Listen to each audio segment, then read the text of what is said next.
नमस्कार, मी अर्चना केतकर। आज अश्विन वद्य त्रयोदशी शके 1945 सादर करत आहोत ठाणे वार्ता। ठळक घडामोडी। ठाण्यामध्ये अचानक झालेल्या जोरदार पावसामुळे सर्वसामान्य ठाणेकरांबरोबरच व्यापारी वर्गाची त्रेधा तिरपीट। आमदार निरंजन डावखरे यांच्याकडून जिल्ह्यातील 85 शाळांना डिजिटल दिवाळी भेट आणि ठाण्यातील पहिल्या स्थानिक वाहिनी असलेल्या श्रीस्थानक वाहिनीचं आज 11व्या वर्षात पदार्पण। या आणि इतर घडामोडी विस्तृतपणे पण काही क्षणातच आमच्या फेसबुक, यूट्यूब आणि संकेतस्थळाला सबस्क्राइब करायला विसरू नका। मैं घर घर जाके काम करती हूँ और मेरे हस्बैंड ऐसी बेलदारी मजदूरी करते हैं। पहले मैं टीके लगवाती थी, फिर ऐसा हुआ कि हम लोग काम करते थे, हमारा काम डाउन होने लगा। फिर हम गांव चले गए, फिर गांव से आए तो हम दोनों काम में बिजी हो गए। एनम दीदी हमारे एक दिन घर आई, उन्होंने कहा कि मुझे कार्ड दिखाओ। फिर उन्होंने देखा उसमें कुछ टीके छूटे पड़े। आस पड़ोस में जितने भी बच्चे हैं उनके घर पर गए, उनकी मम्मी पापा से बोले जो जो बच्चे छूट गए हों वो बच्चे अपना टीका लगवा लें। अब हम लोग सारी लेडीज मिलकर बच्चों का टीका लगवा के आए। हम तो भूल गए थे कि हमारे बच्चे का टीका नहीं लगा, लेकिन सरकार ने भूली, हमारे दरवाजे पर आए और टीका लगाए। मिशन इंद्रधनुष।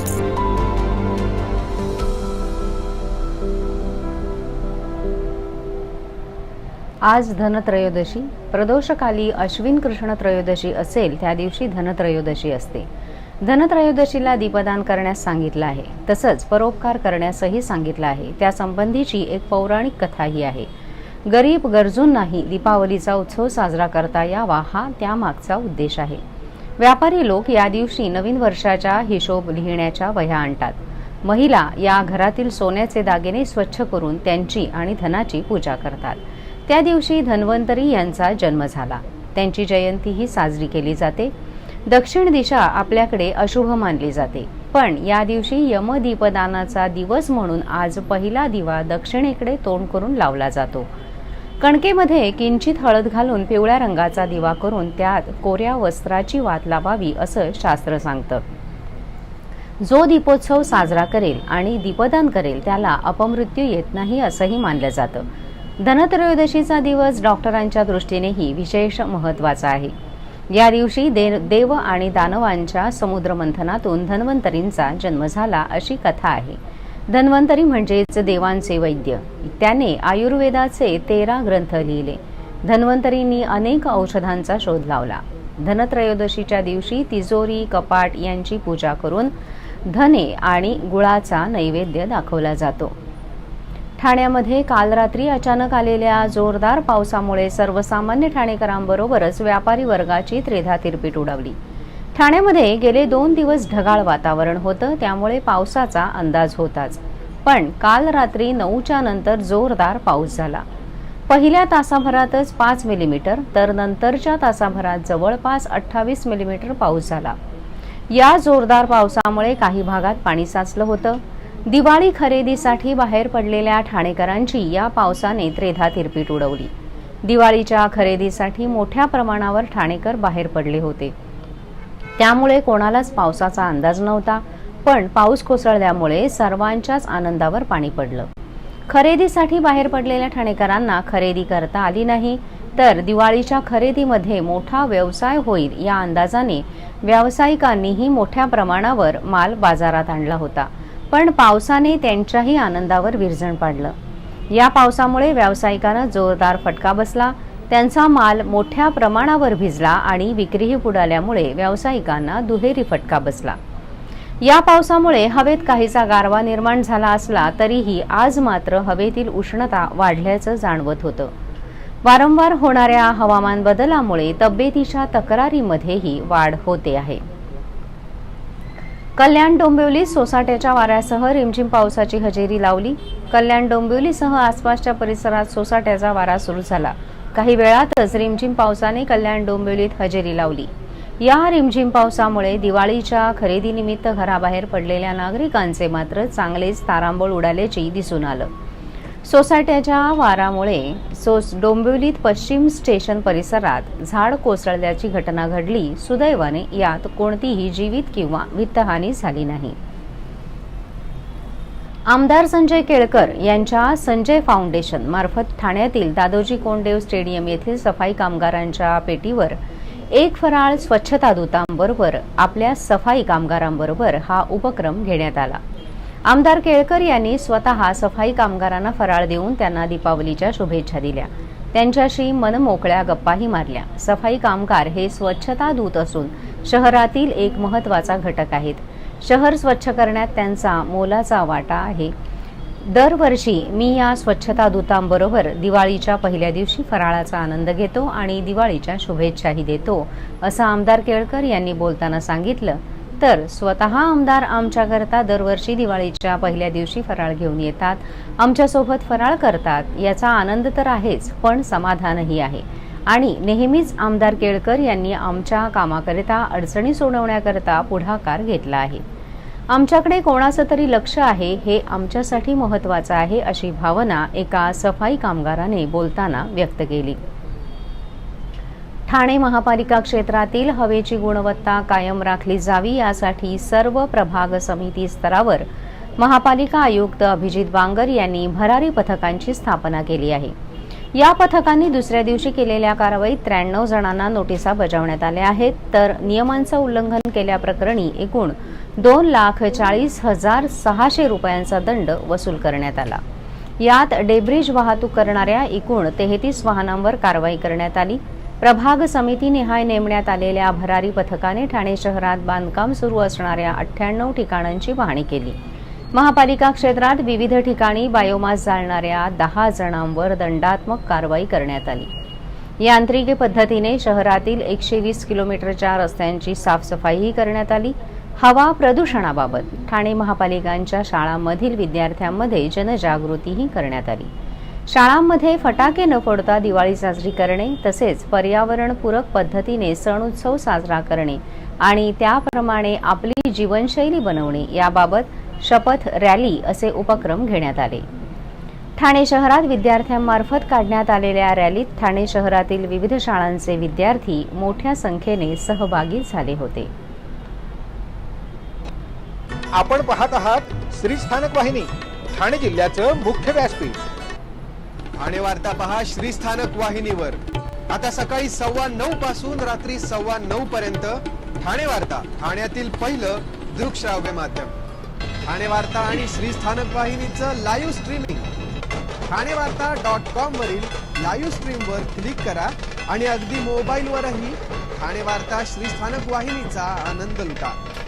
यासाठी आमचं ॲप डाउनलोड करा। आपला परिसर स्वच्छ आणि सुंदर ठेवण्यासाठी ठाणे महापालिकेत सहकार्य करा। ओला सुका कचरा वेगवेगळा जमा करा आणि रोगराईपासून मुक्तता मिळवा। डॉक्टर आणि रुग्णांचं पिढ्यानपिढ्यांचं जिव्हाळ्याचं नातं म्हणजेच डॉक्टर बेडेकर हॉस्पिटल। आता अत्याधुनिक सोयी सुविधा आणि तंत्रज्ञान युक्त वंध्यत्व निवारण केंद्रात IVF आणि टेस्ट ट्यूब बेबीची ही सुविधा। डॉक्टर बेडेकर हॉस्पिटल, महर्षी कर्वेपथ, ठाणे। 65 वर्षांची निरंतर सेवा। ठाणे वार्ता पहा श्री स्थानक वाहिनीवर। आता सकाळी 9:15 पासून रात्री 9:15 पर्यंत ठाणे वार्ता, ठाण्यातील पहिलं दृकश्राव्य माध्यम। आपण पाहत आहात श्री स्थानक वाहिनी, ठाणे जिल्ह्याचं मुख्य व्यासपीठ। ठाणे वार्तातर्फे आमच्या सर्व प्रेक्षकांना दीपावलीच्या हार्दिक शुभेच्छा। ठाणे वार्ता, ठाण्यातील पहिलं दृकश्राव्य माध्यम। भारतीय जनता पक्षाचे आमदार संजय केळकर यांच्यातर्फे सर्व ठाणेकरांना दीपावलीच्या हार्दिक शुभेच्छा। आमदार संजय केळकर आपला हक्काचा माणूस। राष्ट्रवादी काँग्रेसचे प्रदेश प्रवक्ते आणि ठाणे पालघर जिल्ह्याचे एक समन्वयक माजी खासदार आनंद परांजपे यांच्यातर्फे ठाणेकरांना दीपावलीच्या मंगलमय शुभेच्छा। ओवळा माजिवडा विधानसभा मतदारसंघाचे शिवसेना आमदार प्रताप सरनाईक यांच्यातर्फे ठाणेकरांना दीपावलीच्या हार्दिक शुभेच्छा। आमदार प्रताप सरनाईक, कार्यसम्राट आमदार। चला स्वप्ननगरीत फेरफटका मारायला। रंगोली सारीज तर्फे सर्व ठाणेकरांना दीपावलीच्या हार्दिक शुभेच्छा। Rangoli saris, designer studio, Gokhale road, Thane. Rajwant jewellers तर्फे सर्व ठाणेकरांना दीपावलीच्या सुवर्णमय शुभेच्छा. सोने, चांदी, हिऱ्या मोत्यांच्या दागिन्यांचं समृद्ध दालन राजवंत ज्वेलर्स. श्रीस्थानक वाहिनीतर्फे ठाणेकरांना दीपावलीच्या हार्दिक शुभेच्छा. श्रीस्थानक वाहिनी ठाणे. बनावट कागदपत्र सादर करत दुर्गाडी किल्ल्याच्या जागेवर दावा सांगणाऱ्या व्यक्तीला महात्मा फुले पोलिसांनी बेड्या ठोकल्यात.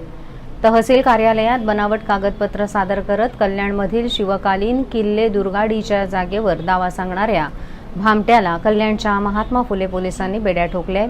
सुयश शिर्के असं या इसमाचं नाव असून शिर्के हा माळशेज घाट वनक्षेत्र आणि पर्यटन स्थळ विकास समितीचे सदस्य असल्याचं अर्जात म्हटलं होतं. त्याने किल्ले दुर्गाडीच्या जागेवर नाव लावण्यासाठी अर्ज केला होता. त्याच्याकडून महात्मा फुले पोलिसांनी बनावट स्टॅम्प देखील हस्तगत केले होते. पुढील तपास महात्मा फुले पोलीस करत आहेत. ठाणे महानगरपालिका क्षेत्रातील नगर पथविक्रेता समिती निवडणूक 2023-24 साठी महिला आरक्षण सोडत काढण्यात आली.